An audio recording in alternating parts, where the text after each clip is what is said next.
In this video, we will see how to create a basic configuration for the data logger DA22KE using the DAC software, with particular attention to its two-file architecture, an approach designed to facilitate the management of complex networks. The DA22KE, like other models in the DAA9000 series, is designed to be extremely flexible and scalable. Its configuration is not contained in a single file, but is divided into two main parts. The CNF file, which represents the standard configuration common to all stations, and the INI file, which contains the specific information for each station. The CNF file includes elements such as active channels, connected sensors, data processing rules, storage times, and transmission modes.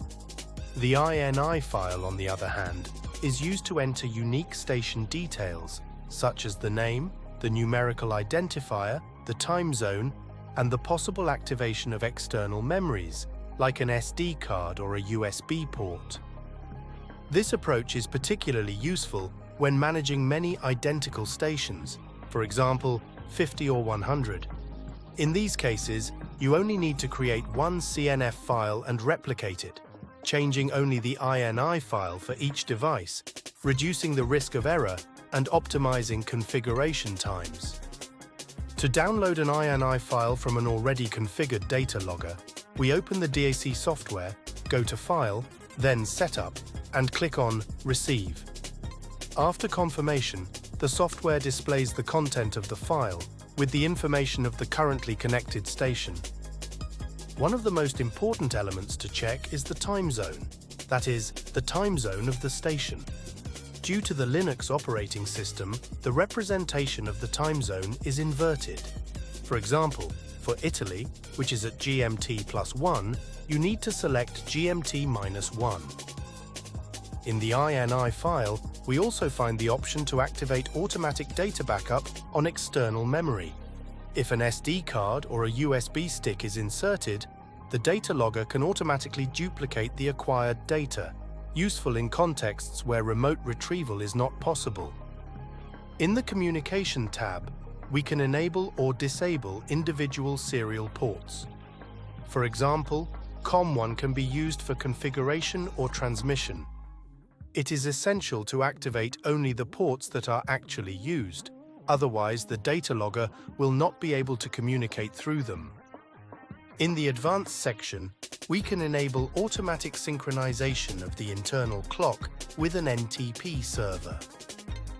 By setting an interval, for example, every 120 minutes, the device corrects any clock drifts. Here we can also activate the watchdog, a safety mechanism that, in case of software lockup, automatically restarts the system. After configuring all the parameters, we save the INI file. It is good practice to use a clear and dated name, for example, INI space test space, 28th of May 2025. To send it to the data logger, we click on Send. The device will automatically restart to apply the new settings. Let's now move on to creating the CNF file, starting with a practical example. A PT100 sensor connected to analog channel 1. We click on File, then on New. The software shows us a tree structure with different sections: notes, parameters, acquisitions, processes, controls, storage, transmissions, and displays. These sections are processed by the data logger in sequence, from top to bottom, in a continuous cycle. In parameters, we can define configurable alarm thresholds. For example, let's add temp alarm with an initial value of 30 degrees Celsius. In acquisitions, we choose the analog channel PT100CH1. We rename the measurement to temperature. If we want to convert the data from degrees Celsius to Fahrenheit, we can use the formula open parenthesis M0 times 9 divided by 5, close parenthesis, plus 32. In processing, we add a standard processing that calculates the average, minimum, and maximum every 600 seconds that is, every 10 minutes.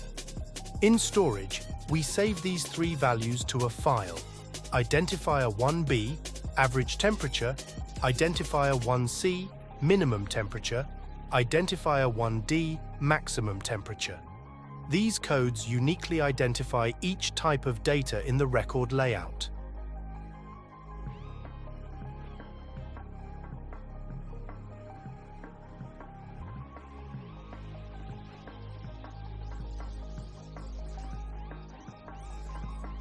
To display the values on the data logger's screen, we add a line in the display section, indicating the instantaneous measurement to be shown. Finally, we save the CNF file with a consistent name, for example, CNF test 28th of May 2025, and send it to the data logger by clicking Send. In this case as well, the device automatically restarts to apply the changes. With this process, we have completed a basic configuration of the DA22KE, structured according to best practices, a modular and efficient solution suitable for both single installations and large monitoring networks.